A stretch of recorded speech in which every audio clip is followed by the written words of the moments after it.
Mike Tindall's brutal put-down of Prince Harry reveals what the younger royals, especially Zara, Princess Anne's daughter, really think about the Sussexes. The last time that Harry and Meghan were in the UK, and Tindall very publicly snubbed the couple then. Mike Tindall is done with Harry. Mike Tindall, Princess Anne's son-in-law, stood up at the Hay Literary Festival this week and on the record, on the podcast's tape, mocked Harry by name. The line, in his exact phrasing, was Harry when he was fun. Past tense. Mike Tindall just dropped 4 words that shook the royal world, and Peter Phillips just sent out wedding invitations that are saying even more without a single word spoken. At the Hay Literary Festival, in a tiny Welsh town of barely 1,500 people, Mike Tindall walked onto that stage and kept it brutally honest. Harry when he was fun, past tense. Done. The royal family had been dancing around this tension for years, and Mike just blew the whole thing wide open on a live microphone in front of a crowd full of witnesses. While that moment was unfolding in Wales, 400 miles away in the Cotswolds, a private church in a village called Kemble was locking in a very revealing guest list. Peter Phillips, the King's eldest grandson, is getting married on June 6. The King is going, the Princess of Wales is going, Mike and Zara are going. Princess Anne is personally walking her son down the aisle. But the man who stood right beside Peter at that very same chapel 10 years earlier, nowhere on that list. These two stories broke within days of each other, and together they're painting one very clear picture: a joke and a guest list. 2 completely different rooms, delivering the exact same verdict on Prince Harry. Honestly, this is such great stuff. Mike Tindall has joked that he remembers Prince Harry when he was fun around 15 years ago. He's getting married to a lovely Harriet, and Harry and Meghan have been snubbed. They've been pushed out. This is a brutal snub. This is a wild slap in the face. Harry will be devastated. Peter has dumped Harry. It's the ultimate cancellation because it's a royal cancellation. It is a royal snub. It's mind-boggling that Harry wasn't invited. And it's absolutely true, they are husband and wife. But it's Harry who will be feeling this most keenly. To really get what just happened, you have to rewind through what was actually said, what was actually done, and a photograph from 2022 that flew completely under the radar at the time, but now makes everything impossible to look away from. The festival first, Hay on Wye, Welsh border, literary crowd, flat whites and hardbacks. Mike was on stage with his rugby podcast co-hosts, James Haskell and Alex Payne, doing a live recording. He even told the room that producers had warned him backstage to stay off the subject of Prince Andrew that night. He volunteered that warning out loud and then walked straight past it anyway. The wedding story came up first. Mike was talking about his own 2011 wedding to Zara, calling out Haskell for something he pulled that day.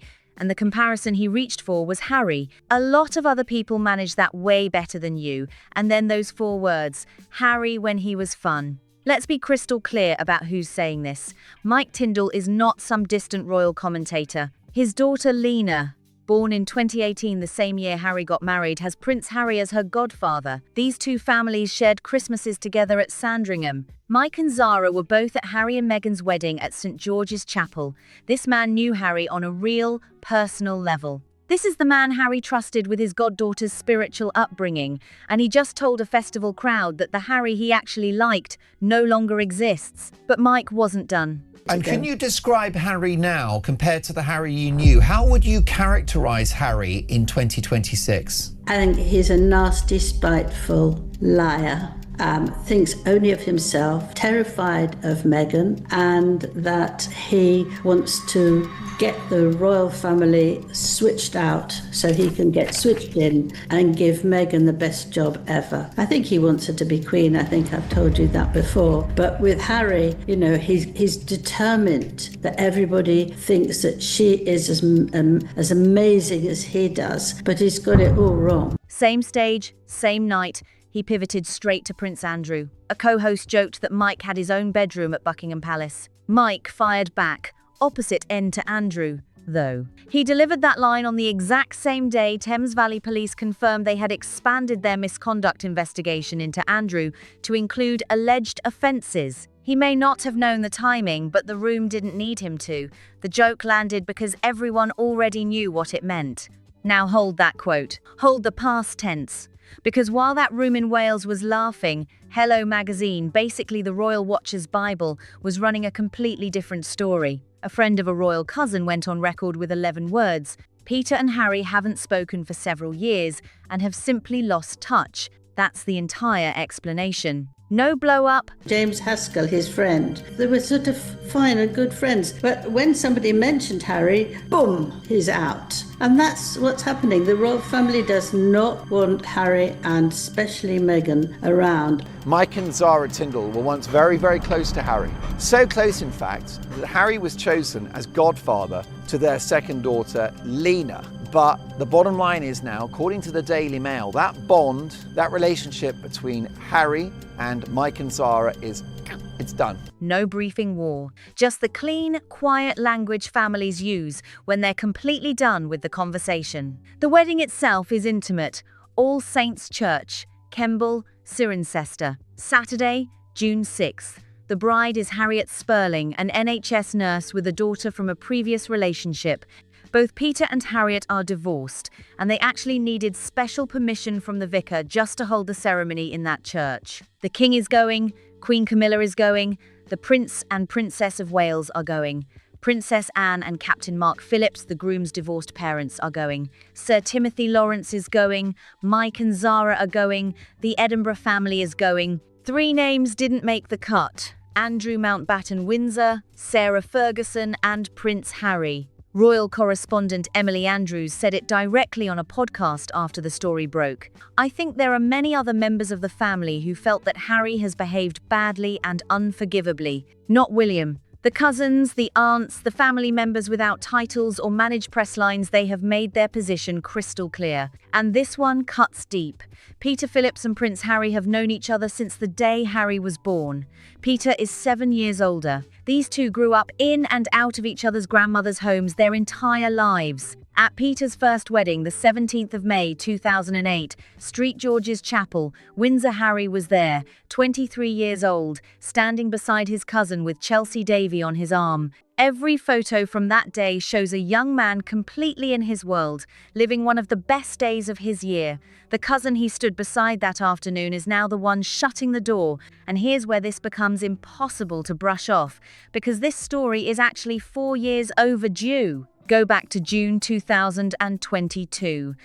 Well, I mean, you got to think too about Andrew and all the teddy bear situations. Like, you probably want to be as far away from the massive teddy bear collection as you can, because that's a little odd. But yeah, it's a hilarious little jibe. We all know what he's talking about, and it makes sense that he is able to sort of discuss these things in a fun and interesting way and give a little tidbit without going too far. And the reality is, sometimes the royals are funny, and there's things that you can poke at, and I don't think that's necessarily a bad thing. It shows that he has a sense of humor regarding what has been happening within the family, and sometimes in moments of stress, you need that funny bone to kind of get you through it. The late Queen Elizabeth's Platinum Jubilee weekend, a service of Thanksgiving at St Paul's Cathedral.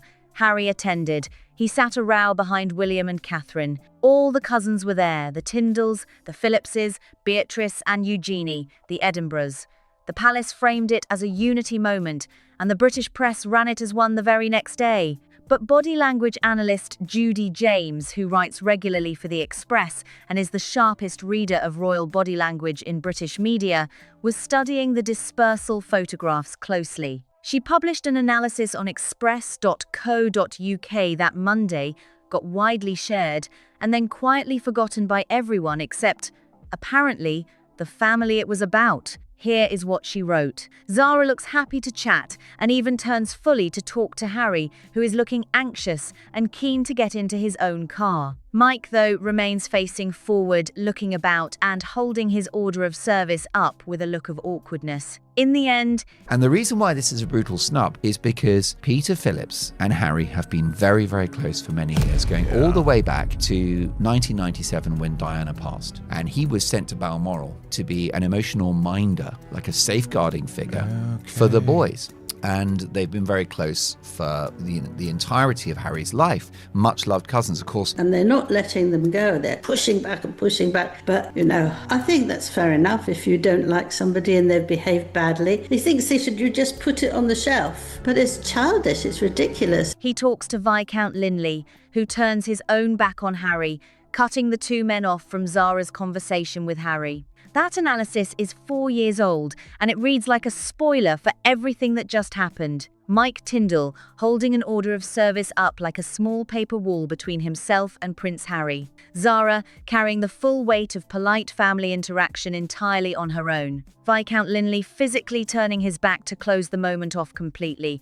That photograph was a forecast, and no one read it as one in time. The detail that keeps pulling focus is Mike's right hand not resting at his side, but held up against his chest, keeping that paper wall firmly in place.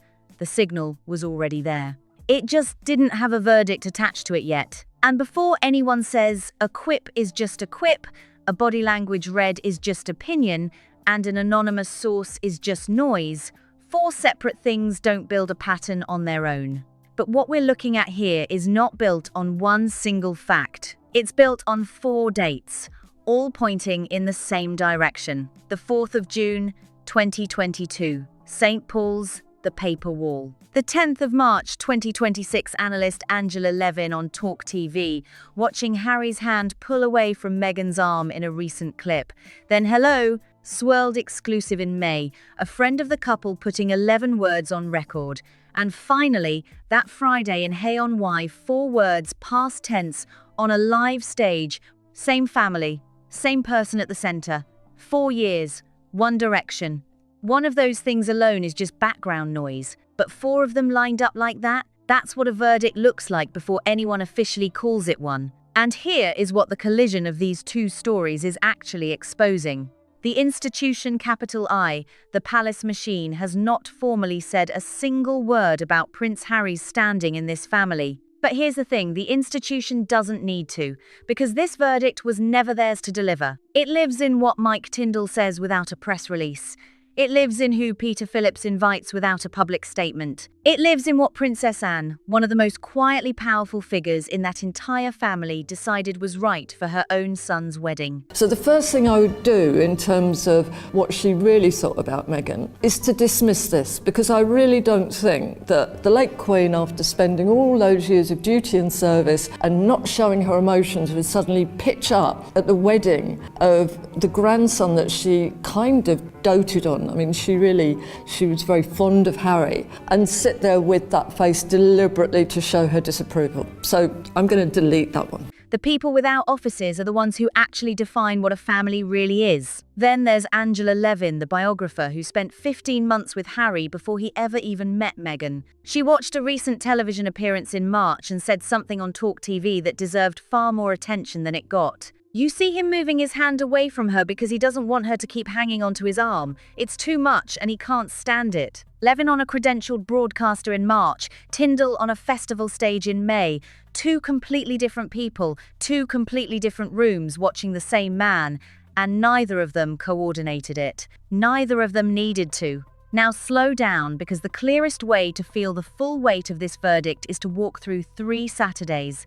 3 Saturdays tell this entire story better than any palace statement ever could. The first Saturday, the 17th of May, 2008, St. George's Chapel, Windsor Castle. Peter Phillips, 29 years old, is marrying Autumn Kelly. Harry, 23 years old, is sitting in those pews with Chelsea Davy, laughing in a morning coat, looking like he owns the entire afternoon. The photographs from that day show exactly what a tight royal family looks like when it's still working cousins together. No tension, no managed distances, no paper walls. These weren't strangers navigating protocol. These were 2 young men who grew up in and out of the same grandmother's homes, sharing the same holidays, the same family lunches, the same private world that almost nobody on earth ever gets access to. Peter is 7 years older. That the lady who's getting married, Harriet Sperling, wouldn't want Meghan there at the wedding because if you remember, Eugenie had a wedding very soon after Harry and Meghan had a wedding, and Meghan ruined it by telling everyone that she was pregnant, and everybody was absolutely, thank you, how wonderful, how lovely, and Eugenie was very, very upset about it. But that gap had long stopped mattering. They moved through that chapel like people who genuinely wanted to be around each other. That afternoon in 2008 is the baseline that is what this relationship looked like before everything changed. The second Saturday, the 19th of May, 2018, same chapel, St. George's Chapel, Windsor Castle. Now Harry is the groom. Meghan Markle is walking down that aisle in Givenchy. The whole world is watching, and every single person Harry stood beside 10 years earlier is now sitting in those pews for him. Mike and Zara Tindall are there. Peter Phillips is there. The cousins showed up.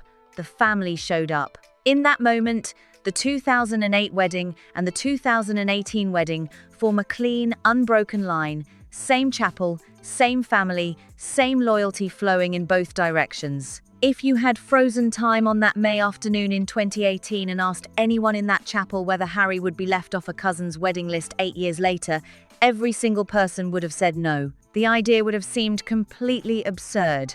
That is how solid things still looked from the outside on that second Saturday.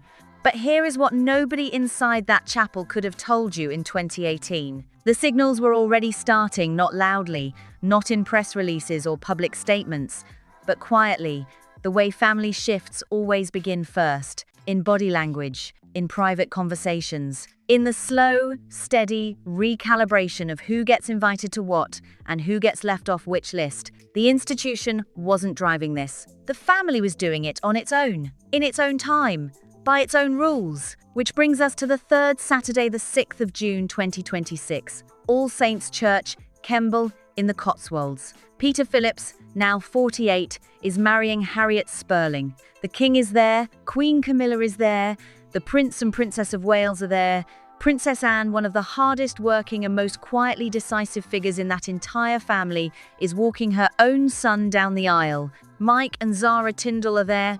The Edinburgh family is there. Well, this is a picture in one frame on the morning of the recording day. A Mike Tindall mug on the Hay Festival stage with Harry's name placed in the past tense and the disgraced former Duke of York in the same comedic vid. He was full on opening car doors for her as if she was the principal and he was security. That's not his job. It's actually probably making their security officials, it's making it more challenging for them to actually manage the people they're supposed to protect because he needs to do all these things for her, I think, to make her happy.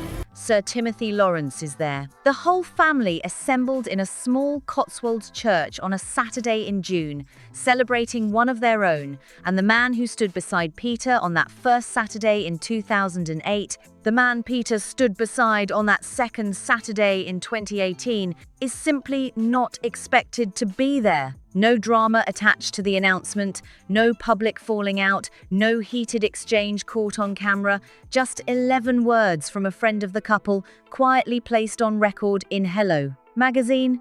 Peter and Harry haven't spoken for several years and have simply lost touch. That is the entire official explanation. Tidy, quiet, and in the careful language that families use when they've already made a decision and don't feel the need to justify it out loud. Same family. 3 Saturdays, 18 years between the first and the third, and the aisle they once genuinely shared no longer makes room for him. That progression from laughing in a morning coat at someone's wedding, to being the groom at your own with all those same people present, to not receiving the envelope at all, that is not a small thing. That is the shape of how a family shuts a door. Here is the piece that keeps getting missed, because the conversation always drifts toward William, toward the formal institution, toward the palace machine and what it has or hasn't officially said. But the palace machine has said nothing about Harry's standing. No statement, no carefully worded briefing, no courtier speaking on background. The institution has stayed quiet because the institution doesn't need to speak. The family already did, and the family that spoke isn't the formal one. It's the cousins, the aunts, The people without press secretaries or crisis management consultants on speed dial. These are the people who decide, in real time, what a family actually is and who belongs in it, and they have been deciding quietly and consistently since at least 2022. That 2022 photograph from St. Paul's Cathedral is the piece of this story that reframes everything else.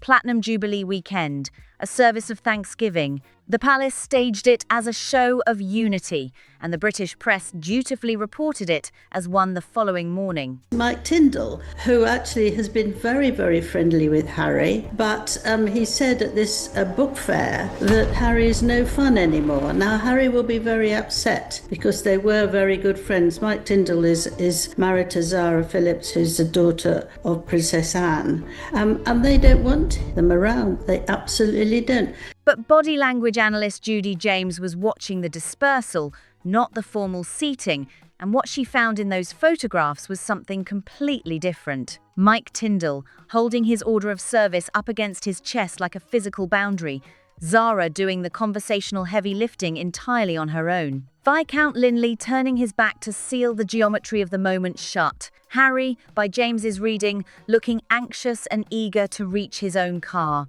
That was June 2022, 4 years before the festival stage in Hay, 4 years before the wedding invitation that never arrived. The signal was already there, held steady in Mike Tindall's right hand, pressed against his chest, at a Thanksgiving service in London. That is what a verdict looks like when it arrives without a press release. And it hits harder because of it. No spin, no management, no carefully constructed narrative. Just 3 Saturdays, 4 years, and a family that has made up its mind. The palace has had every opportunity to reshape this narrative, and it has chosen silence every single time. Not awkward silence, not the silence of an institution caught off guard, deliberate, unmoved, strategic silence. The kind that only makes sense if the institution has already accepted the outcome and sees no reason to complicate it with words. That silence is its own statement, and it is louder than anything a press secretary could ever draft. What makes this moment genuinely different from every other chapter in this ongoing story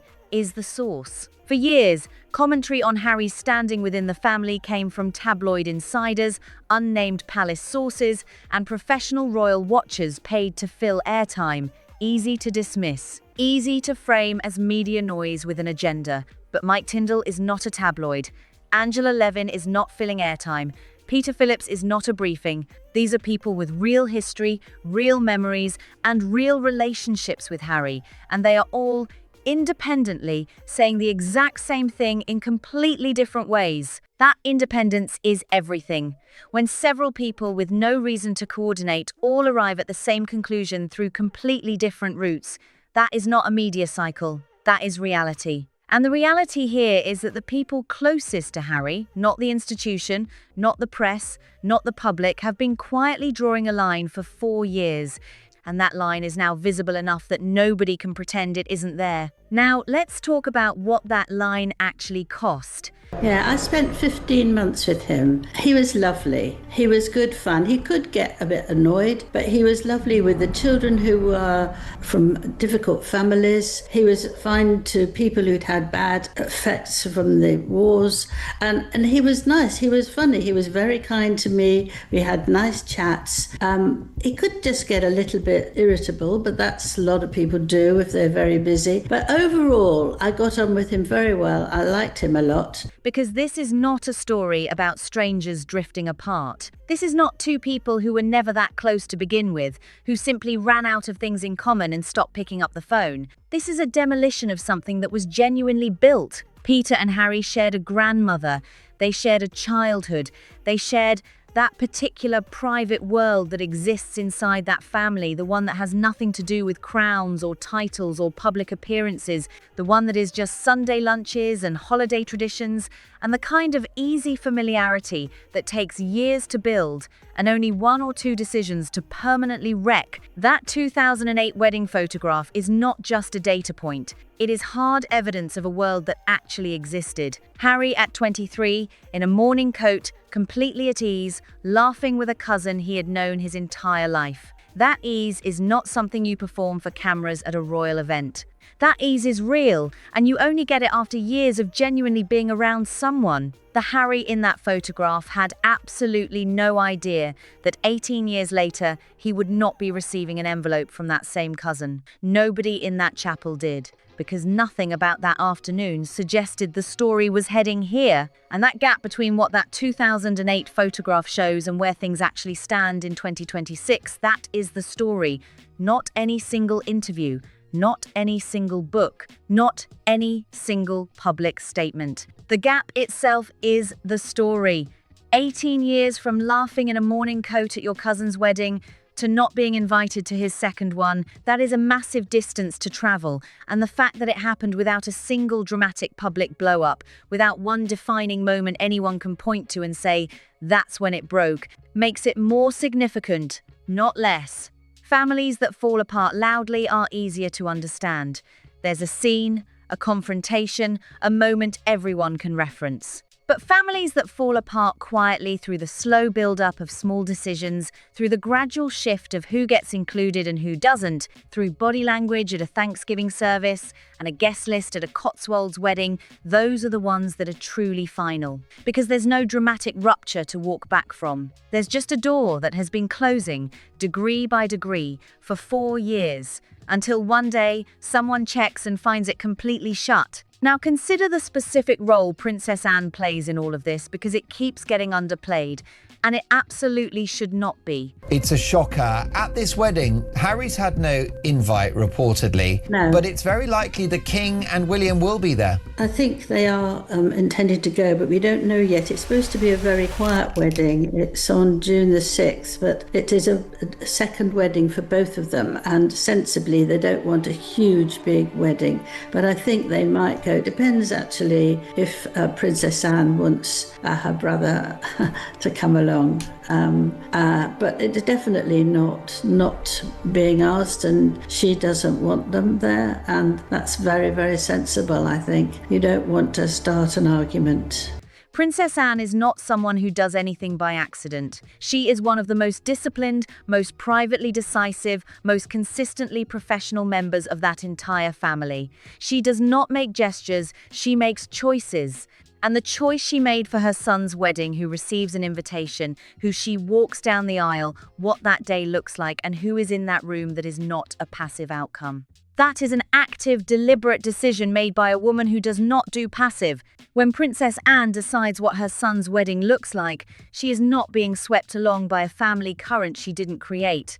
She is part of that current. She is one of the people generating it. And her presence at that Cotswolds church on June 6th, walking Peter down that aisle in a room where Harry is simply not expected, that carries its own kind of weight. Not the palace kind, the family kind. The kind that doesn't need a press release because it speaks entirely for itself. And then there is the godfather question, the one that nobody seems to want to sit with long enough to feel its full weight. Harry is Lena Tindall's godfather. That was a deliberate, personal choice made by Mike and Zara at a moment when Harry was still very much inside that family circle. You do not choose a godparent casually in this family. You choose someone you trust, someone you respect, someone you genuinely want connected to your child's life in a lasting way. That choice was made. That bond was created, and now the man who holds that title is being described in past tense on a public stage by the very same man who gave him that title. That is not a small thing. That is a man publicly signaling that the person he once trusted enough to be a guiding presence in his daughter's life is no longer the person he recognized. The Harry he chose for that role, the Harry he trusted, the Harry he liked is past tense. Gone. And whatever remains is something different enough that Mike Tindall no longer speaks about it in the present. What Angela Levin adds to this is the dimension that body language and guest lists alone cannot fully capture the internal dimension. Levin had real access, not the kind that comes from press calls and official engagements, but the kind that comes from 15 months of actual proximity, sitting with someone long enough to understand what their baseline truly looks like. And when she watches that March 2026 clip and describes Harry pulling his hand away, it's too much, and he can't stand it. She is not guessing. She is comparing. She is measuring what she sees against what she once knew directly. What she is saying, in the careful language of someone who chooses every word with precision, is that what she sees today no longer matches what she once knew up close. That matters because it adds an entirely different layer to this story.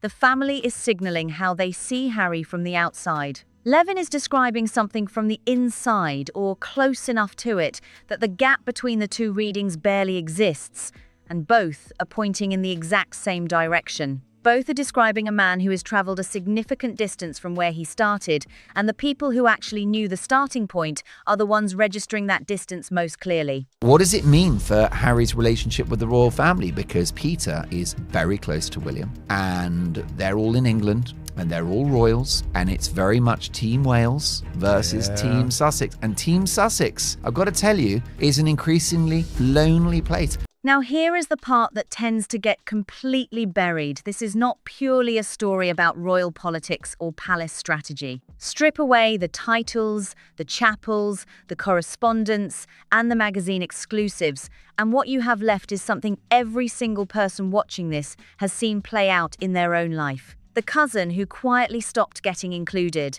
The family member whose name stopped coming up at the dinner table. The person who used to be at every gathering and then, without any single dramatic moment anyone can point to, simply wasn't anymore. That pattern is not unique to this family. It is one of the most human things there is, and it plays out the same way whether the address is a council flat or a royal estate. What makes this version different is not the mechanics. The mechanics are identical to what happens in families everywhere. What makes it different is the scale, the visibility, and the paper trail. When it happens behind closed doors in an ordinary household, nobody outside those walls ever knows. When it happens here, body language analysts publish findings in national newspapers, royal correspondents break it down on podcasts, and festival crowds in tiny Welsh towns laugh at four-word jokes that carry nearly 2 decades of fractured history packed inside them. Same human story, just an incomprehensibly larger stage. And that stage is now giving the public something genuinely rare, a real, unfiltered look at how this family actually operates beneath the choreography. The formal institution is still performing its silence perfectly. The palace has not moved. But the people around the edges, the ones who don't have communications teams, who don't have press offices, who are not technically required to manage any narrative at all, those people have started letting things show.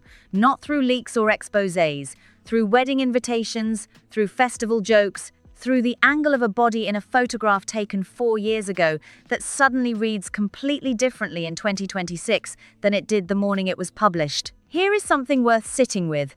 Every single person who has contributed to this verdict, Mike Tindall, Peter Phillips, Princess Anne, Angela Levin, the unnamed friend quoted in Hello, every one of them had the option to say nothing. Mike could have dodged the question on that festival stage. Peter could have sent a courtesy invitation. Levin could have kept her March observations private. The friend of the couple could have declined to comment. Each of them made an active choice to let their position be known. And the fact that those choices were made independently, without coordination, across different months and different platforms and different contexts, is the single most telling detail in this entire story. Independent conclusions, reached separately, do not produce this kind of consistency by accident. There is also something significant about the specific people involved here. These are not fringe figures commenting from a distance. Mike Tindall is Harry's former teammate in the family, the godfather giver, the man who shared Christmases at Sandringham with him. Peter Phillips is the cousin who stood at his wedding. Princess Anne is the woman whose household overlapped with Harry's entire childhood. Angela Levin is the biographer who had more genuine access to the pre-Meghan Harry than almost any journalist alive. These are not observers. These are participants.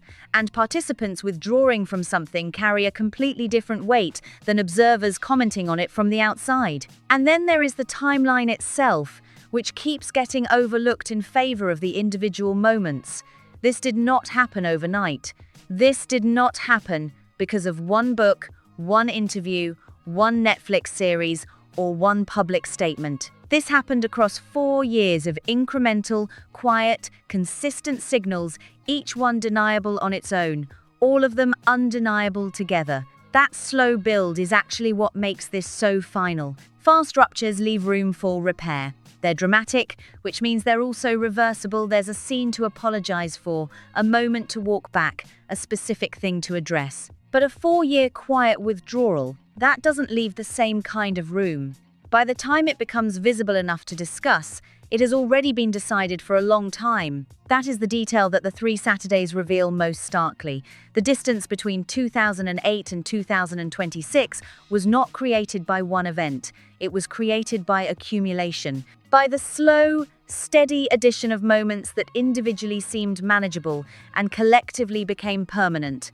The 2022 photograph. The body language that Judy James read and nobody acted on. The gradual drift that a friend of Peter's eventually described in 11 words. The past tense that Mike Tindall finally put on a microphone. None of those things alone closes a door. All of them together, spread across 4 years, is exactly how a door closes in a family that does not do public confrontations. What is left now is not chaos. It is not drama. It is something quieter and, in many ways, harder to process than either of those things. It is clarity. The kind of clarity that only arrives after a long period of ambiguity finally resolves itself, not with a bang, but with a guest list, a 4-word joke, and a photograph that turned out to be a preview nobody recognized at the time. The story has not ended with a fight. It has ended with a settled, quiet, collective decision made by people who knew Harry when he was something different, and who have, in their own ways and in their own time, acknowledged that what they knew is no longer what exists. 3 Saturdays, 4 years, one direction, and a door that, by every available signal, is no longer open. Now, drop your thoughts in the comments. Does the quiet nature of this verdict hit harder than a full public falling out would have? Does the slow build make it feel more final, or do you think there is still a way back? Every single comment gets read, and this conversation is one worth having. If this story had you locked in from the very first word, hit that like button. It genuinely helps more than most people realize. Share it with someone who follows the royals closely, because this is the kind of story that gets more interesting the more people are talking about it. And subscribe so you are there the moment the next one drops, because what is coming next connects to this story in a way you will not want to miss. See you there.